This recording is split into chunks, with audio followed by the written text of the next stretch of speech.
Man, I tell you what, it's a lot of work to make 250 horsepower.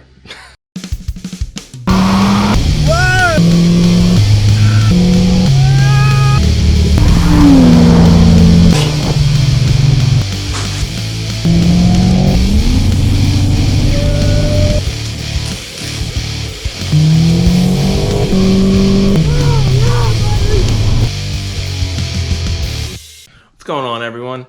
Man, it has been a minute since I've worked on the Conquest. I know I've been extremely slack when it comes to working on this car. I don't know why. It just happened. But hopefully I can get back into the swing of things and get this wiring harness pulled out so that I can get the standalone in.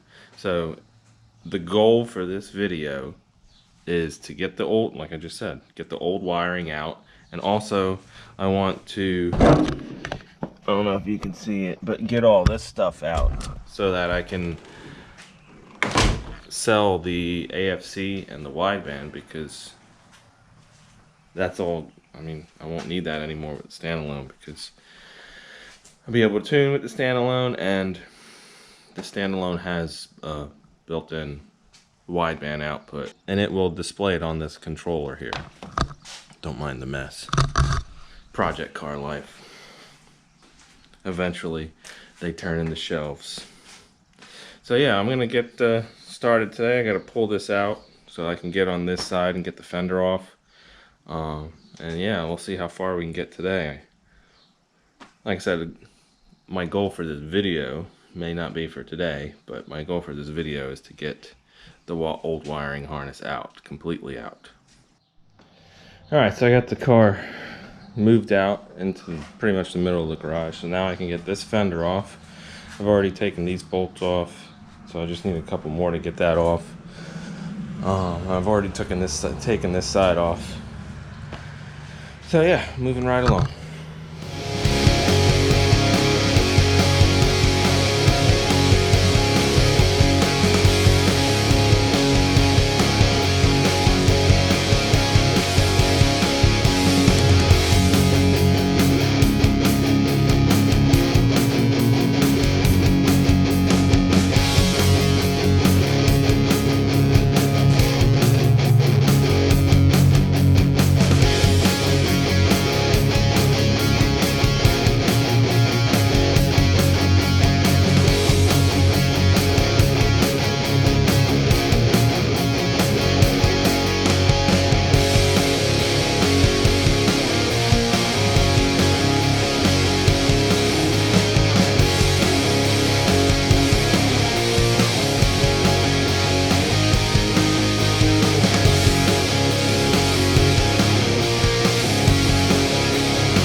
Alright, both fenders are off now, so now I can start unhooking all the wiring for the engine side. So pretty much when you're doing a standalone, everything on this side, this wiring harness over here, comes off. You don't really have to do anything with the chassis wiring harness over there. Just the engine stuff. So yeah, I can start unhooking all this and try and feed it through down there and through the firewall.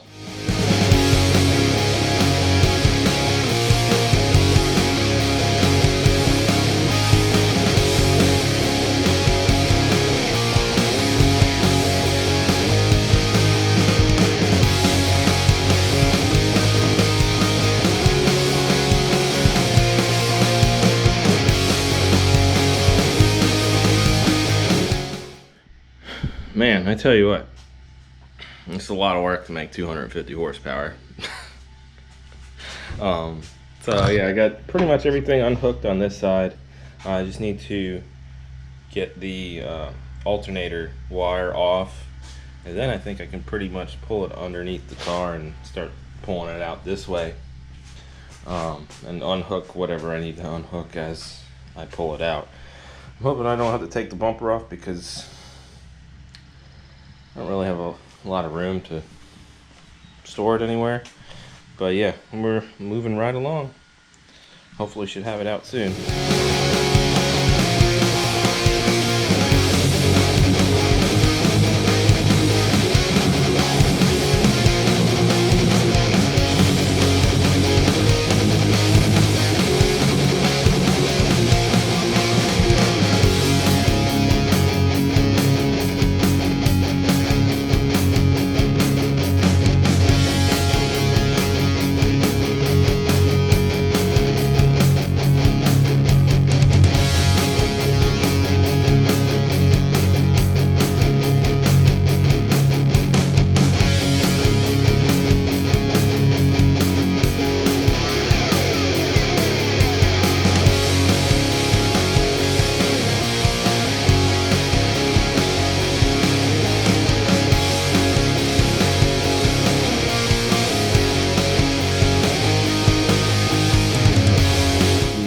Harness is completely unhooked from the motor side.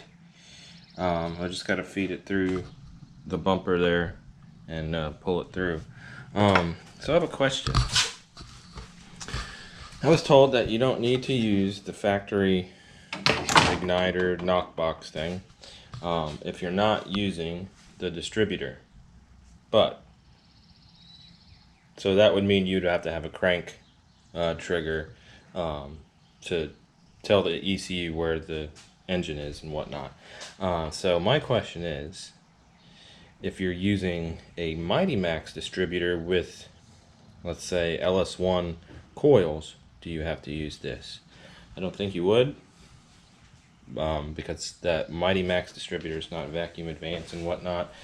And I know that probably doesn't have anything to do with the igniter, but someone can answer me that question, I would greatly appreciate it. The only reason I'm asking is because I was reading the instructions and how to wire it up and whatnot. So I think I'm going to use this 4-cylinder single outlet coil sequential spark. It says this is the best to use on 4-cylinder, blah blah blah, and says this system requires a camshaft signal. So that's why I think I'm going to go with the Mighty Max distributor instead of doing a crank trigger. And there's also this one over here, 4-cylinder single outlet coil waste spark. So I don't really know which one to do.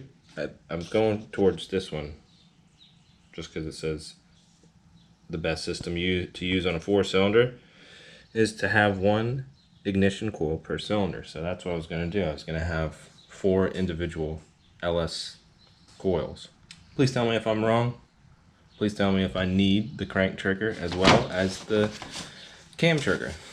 Wiring harness is completely off this side of the car, so now I just got to figure out how to pull it through the unknown down here. I think there's a rubber grommet and it'll just pull through where the ECU is. Scott? What? Why do you always work on your cars on Saturdays and Sundays? Because that's the only time I have to work on them. What does that work? What? What does that work? Look at the bubbles. Sons.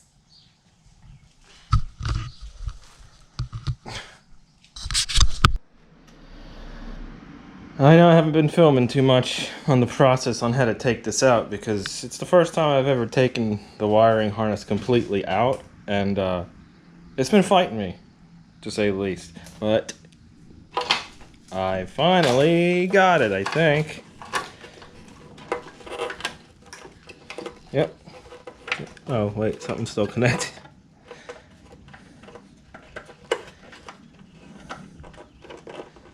Let's see if I can. Yeah, everything is pretty much crammed behind the dash. And I gotta get this one. I gotta get this one clip off that I forgot to get while it was on the other side.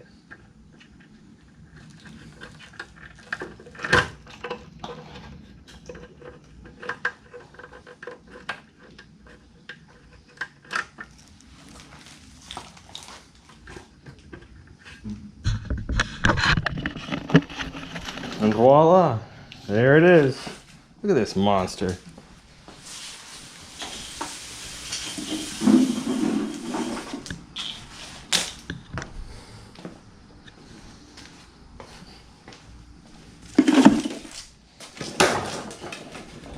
Look at that thing. Is that necessary for something to be that long? So, my plan of attack for the new wiring is to go behind the dash and out over there, since pretty much everything is right here. The injectors, the TPS, the IAC, everything's on this side. So instead of having such a long harness like that, I'm probably just going to go behind the dash and out that grommet to right there, instead of coming out here across the fender all the way over there, up under, and then over to that. It's pretty ridiculous. Probably going to take the AFC and everything out real quick and then call it a day. Alright, so I met my goal. I got the wiring harness completely out, and I got the AFC and wideband gauge and turbo timer in the panel I made out. Like I said, I'm probably going to be selling the AFC and the Innovate wideband kit because I'm not going to need it with the new wideband. So when I made this, I just siliconed these in because I didn't have anything else to hold them in, so I'm going to have to get all that silicone off before I sell them. I'm probably going to keep the turbo timer though because it plays cool music. I like it.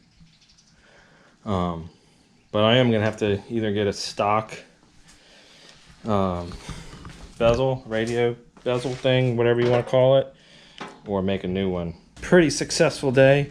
So now I am definitely, I know I said it before, but I am 100% committed now to getting this standalone done. Alright, impromptu giveaway. Next person that spends $25 or more in merch gets an autometer volt gauge. Pretty sweet deal.